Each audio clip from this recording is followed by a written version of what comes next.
Hi everyone, welcome to Kayla's Kitchen. Today I'm going to be showing you how to make a simple semi-homemade strawberry cupcake with a vanilla buttercream frosting, and we're going to cute little chocolate hearts to put on it. Aren't they adorable? This is so cute. Look at them. Oh dear. Okay, there you go. Just look at them. Okay. This concept is kind of like a chocolate dipped strawberry, or you could call it a Neapolitan cupcake, strawberry cupcake. You've got your vanilla frosting, and then you've got your chocolate, however you want to put it. And this is just in time for Valentine's Day, so you could always make this for your sweetheart, or you could, this is something I think is really nice to make with your kids. Like, kids love to help. Make your kids help you with this. I mean, they'll love it. They'll love it. You can make it for some friends, have a party. I know Valentine's Day is tomorrow. I had a breakup, so this is Single Awareness Day. So for all of the singles out there, I feel you. I'm there with you. It's just something nice to make for your loved ones, you know, with your loved ones. Do something for your mom. Make it for her.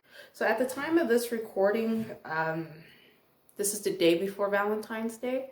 So, you know, you can make this for whoever you want to make it for. It doesn't, just because it's Valentine's Day doesn't mean it has to be a, you know, that kind of relationship. Make it with your friends. First things first, when you make your cake mix, when you make your cake mix, do not use an electric mixer for that. Don't use an electric mixer, because it's not as nice. It's always so much softer when you do it by hand. I like doing it by hand. Do it by hand. Just do it. Just listen to me. Just do it. Just do it.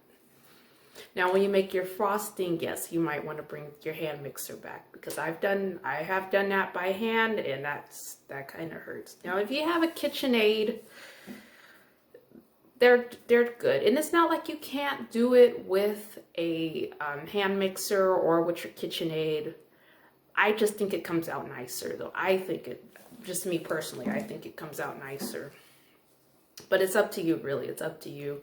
And if you're going to use a hand mixer, just make sure that you are doing it at a low speed. Don't do it too high, because you don't want your cake to be all hard and tough, you know. Guys, this is my first YouTube video. Bear with me for the awful camera filming and everything. This is my first video, so y'all have mercy on me. It's not the best video ever.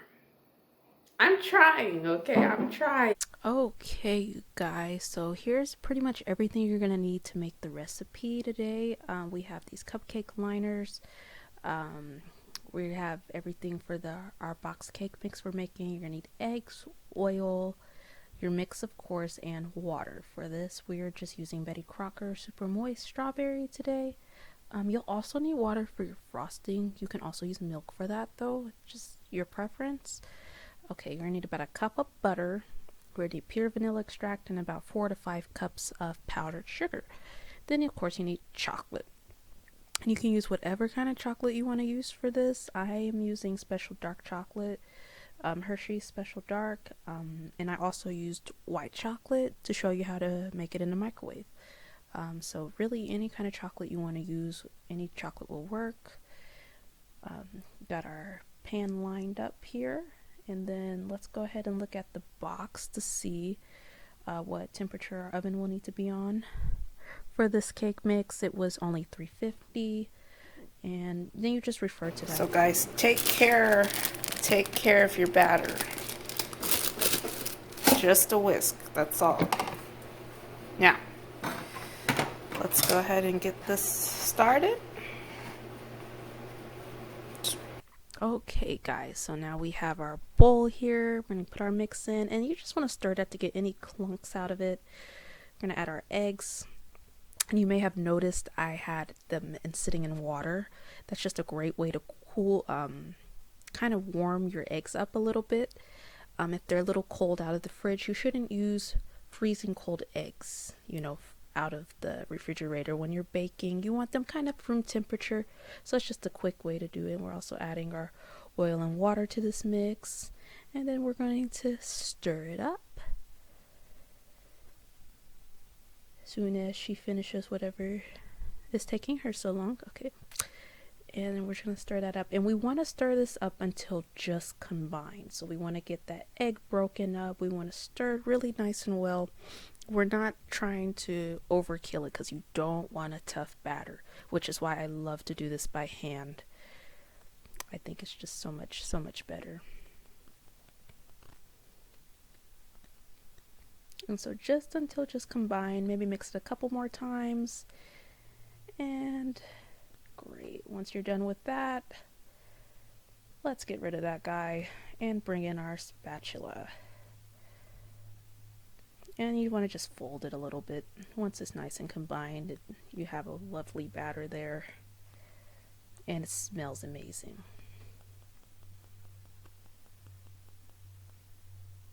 Smells great.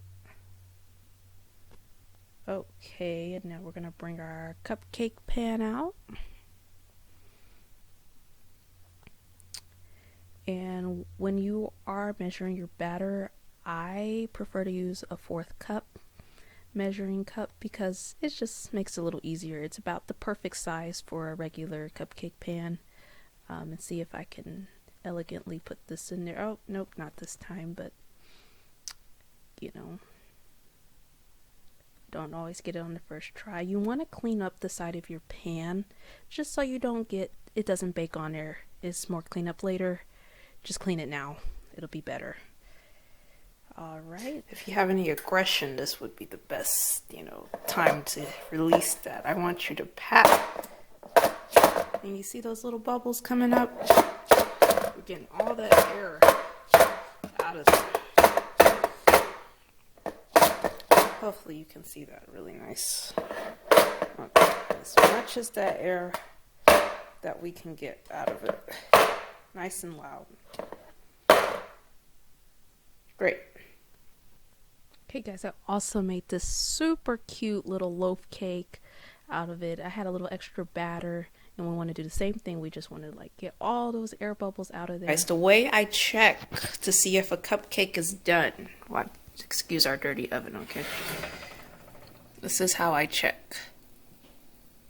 You put your fingers on it, and if that cupcake bounces back, if it has a little spring to it, your cupcake is done. It needs to have a spring. No more sticking your knife inside your cupcake in your cake. Just make sure it bounces. She's done. Okay, once they come out of the oven, let's put them on a cooling rack.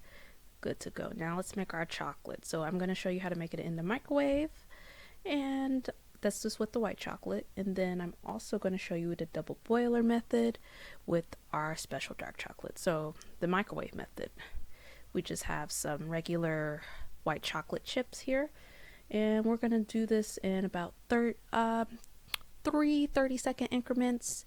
And then from there about 10 seconds at a time, just until it's melted good. Like here, it needs a few more seconds in there to get fully nice and melted. We want a smooth consistency. And then once that gets nice and melted, we're going to put that into our molds and then put that in the freezer. And look at them, ready to go in the freezer. They look fantastic. Looking great. I didn't do as good of a job on the white chocolate ones. I could have spread them out a little more evenly. Because as you can see here on the back, they have a little rough edges, but it's really your preference there. Alright, for our double boiler method, we're going to melt some butter in a pot that's sitting on top of a pot with boiling water. And so this is just an indirect way to heat up our chocolate because chocolate can burn very easily, which is why you have to be very delicate with it when you're microwaving it as well. You don't want that chocolate to burn. So this is one of the best ways to do it. I found the double boiler method was the best way, but if you're on a time crunch, just do it in the microwave. It's fine. As long as you are watching it, it's fine either way. And then we're just going to melt that chocolate in with that butter, and it's going to turn into this delightful, almost ganache, yummy thickness. You can see I spilled chocolate chips all over the counter there. And then we're just about done here, melting our special dark chocolate. It's looking great. You want to make sure you don't cook that too long. And now we're gonna put this chocolate in a piping bag. Now I only put the dark chocolate in a piping bag. I did not use a piping bag for the white chocolate. That's also your preference. I just found it easier to use a piping bag with the chocolate because I did not buy enough molds to mold the hearts, so some of them I had to just kind of freehand, and freehanding hearts was just a lot easier in a piping bag. You want your chocolate to cool about maybe 10 minutes after you've heated it up, because it's so hot. Once you put it in your piping bag, you don't want it to be runny. You want it to still hold some thickness, but you don't want it to be so cool that it's getting all clogged in your piping bag. So you want to like good in between. And so we got that in the piping bag. I actually, when I was filming this, I would have cooled that down just a touch more, but it was still good enough to use at that moment. I would have preferred to cool it down. And I just have some foil there. That's foil, and I just put butter on that to keep the chocolate from sticking to it. I had run out of parchment paper. It's probably best to use parchment paper for this, but I ran out. And so we're just piping that chocolate right in there. And this was my first time doing this, so I was really learning as I went. And I found out that a knife, a little steak knife, was very effective in working as a spatula to help not get those edges on there. And then look at what we have here. They're so cute. These are all free-handed right here. I didn't use a mold for these. I just free-handed it with the piping bag, and it came out really cute. And there's your chocolate hearts. Now let's do our frosting. So we have melted butter. Well, not melted butter. You want room temperature butter. You want it to be nice and pliable though. And then I did about maybe 4 or 5 cups of powdered sugar. I really lost count of how much. And I did end up stirring this by hand, but you might want to go ahead and bring your electric mixer out for this. I'm just doing it by hand today. Working my arm muscles, I guess. I really lost track of how much powdered sugar was in here, so it's somewhere between 4 to 5. We are adding our vanilla, and you want to make sure you use pure vanilla extract. Do not get the imitation. It's not the same. Get pure.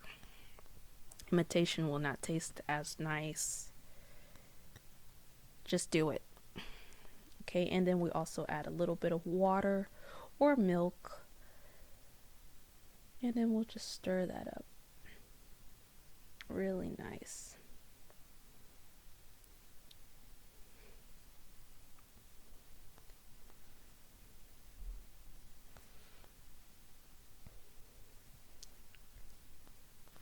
I think I had to add a little bit more sugar to this. Oh, I had to add some water to it. Was probably getting a little too tough. And when you're mixing this, you want to make sure, if you're going to do it by hand, make sure you have a firm spatula. I can't stress enough how incredibly handy it is to have a firm spatula, because they won't bend on the sides and they'll be able to hold up against that butter and all that sugar that you're stirring together. You want firm spatulas. I love a good firm silicone spatula. They work wonders. You can cook hot food with them. You can bake with them. They're great. They're great. That's how I'm able to do this. I soften my butter quite a bit as well to make it more pliable, but definitely that spatula makes a big difference. So make sure you get a firm spatula. And we're just stirring this up, and our consistency we're looking for is kind of like we just want a nice creamy frosting. You know what frosting's like. You just want a nice creamy frosting texture.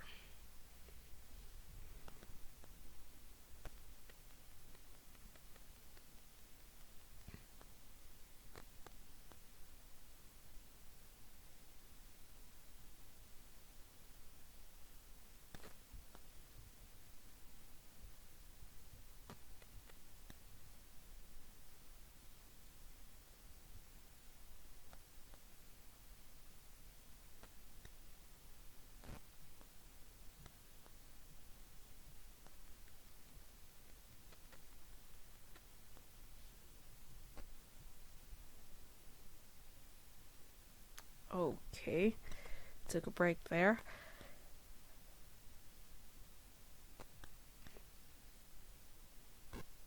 We are almost done. Just a little bit more sugar.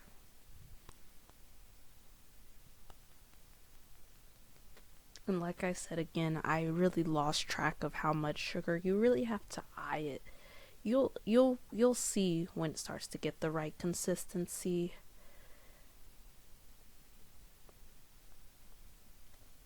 That you're looking for. I can show you better than I can tell you when it comes to frosting.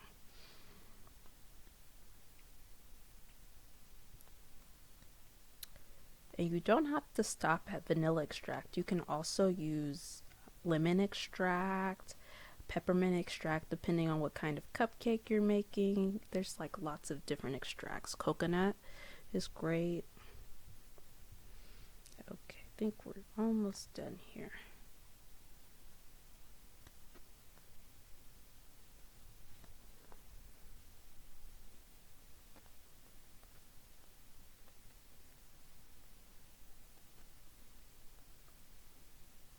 And again, just showing off the importance of a good hearty spatula there.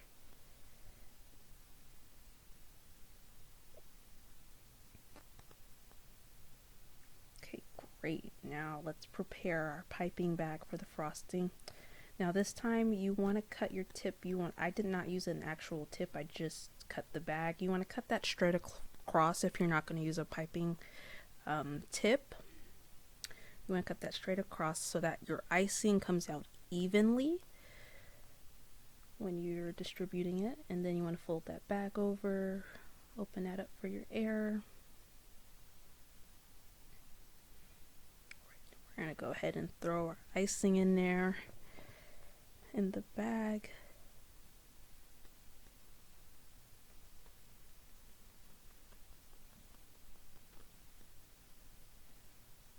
It's best to get out as much air as you can. Do it tight and try not to have a whole lot of air in there. It was hard to do it in this particular cup I was using, but it's best to get it as low to the bottom as you can and get as little air as possible in that icing. Just like your cupcakes, get all that air, all the air bubbles out of there. You don't want those air bubbles inside. So as you can see, I would like it a little lower, but that'll still work. Right, and we'll go ahead and test it. You always want to test it first, just to make sure. And look at that. Beautiful. Alright, now we're gonna go ahead and decorate some cakes. I could never be a surgeon. I can't get these lines straight to save my life, but here it is. And so you just put your sprinkles on there, you decorate it however you want to do it. And this is where your kids would come in handy. You put your little chocolate hearts, and look how adorable that is. Just adorable.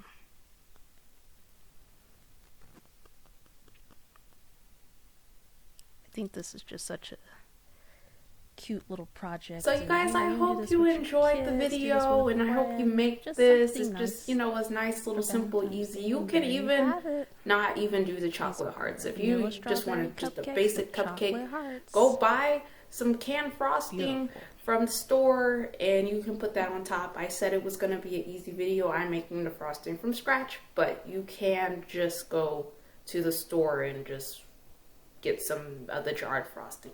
It doesn't taste as good though. It's not as good. Make it homemade. Make it homemade. The homemade frosting is just so much better. Just homemade frosting is touched my soul. And if you got this far, if you were able to get this far, thank you for watching. It's appreciated. And you know, I love you. God bless.